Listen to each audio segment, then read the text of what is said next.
بسم اللہ الرحمن الرحیم۔ السلام علیکم ناظرین، ویلکم ٹو پائیدے ٹپس۔ آج ہم آپ کو نزلہ زکام کا گھریلو نسخہ بتاتے ہیں۔ نسخہ دیکھیے۔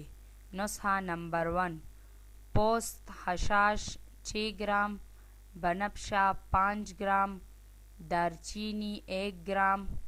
1 کپ پانی میں جوش دے کر قدرے شہد ملا کر صبح شام نوش کرے۔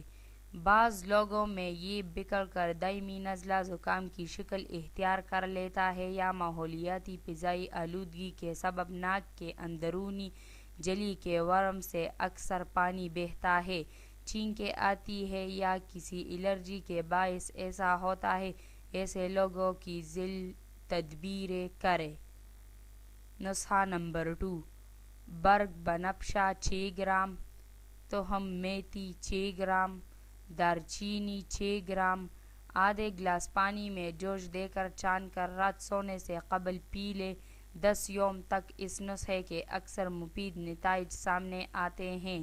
ناظرین، جس نے ہمارے چینل کو سبسکرائب نہیں کیا تو وہ ہمارا چینل ضرور سبسکرائب کرے اور ویڈیو لائک کرے۔ شکریہ۔